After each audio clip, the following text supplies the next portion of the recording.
Kalli litli var út í grenjandi rigningu og sá litla stelpu sem sat í bleytunni og þau fóru að tala saman. Hvað ertu að gera?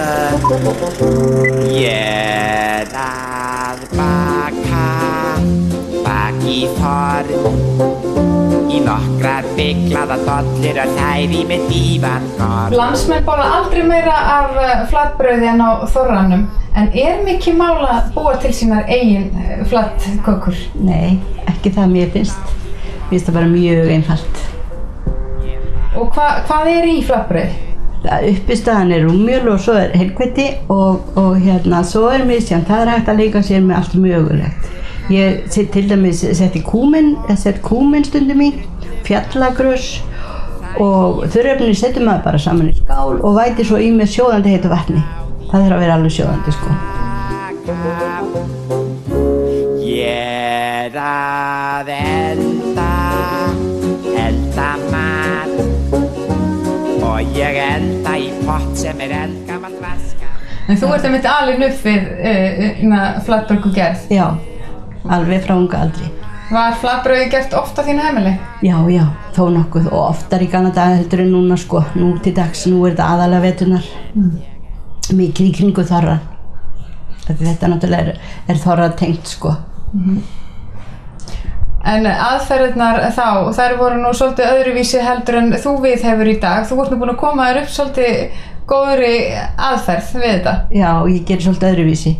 Ég í eldri, svona gömlu þær gerðu þetta eins og svona laufabrauðið búið til að þær gerðu sívalningana cirka svipast svera og skáru svo niður í hæfilega breiðar kökur og breiddu þetta alveg farið út. En núna þegar ég bý til degi þá bý ég til sívalningi það sveran og svo tek ég bara hörtvinna og sker þetta út. Sem að gerir það að verkum að kakan miklu linari og fínni og hún svona ekki seig. Baka, þetta finnst mér nú alveg fáránlega vitleysa. Það nú En flatbrauð það ekki bakað í hefðbundnum bakarófni? Nei, aldils ekki það. Áður fyrir var það alltaf bakað á hellum, bara á rafmagnshellunum. Hvort þetta sem inni á eldavél eða lausri hellu sem hægt var að fara með út eða eitthvað svoleiðis sko í bílskúr eða eitthvað. En ég bakaði þetta bara með gashaus, bara eins og maður svíður með. Og þá það opinn eldur sem að okkur finnst ofboðslega gott að þá það glóðabakað. Og Þessu fylgir líka svolítið vandamál ef þú ert að baka á eldavélahellu. Já, inni. Það kemur alveg ofboðslega sterkja. Það alveg var grátið yfir þessu. Ég man eftir þeim í gamla daga þeir eru bara alveg grétur sko. En ég elda fyrir því. Ég set stöppu í pottin og stein set ég gatir í. Og seinna ef ég eignast mann þá elda ég svona fyrir hann. Þú maður sjá. En þetta nú ekki eina nýjungin sem að þú viðhefur þegar þú ert að baka. Mér skilst að þú notar líka svolítið nýstárlegar aðferðir í laufabrauðsgerðinni. Já, búin að gera mörg ár.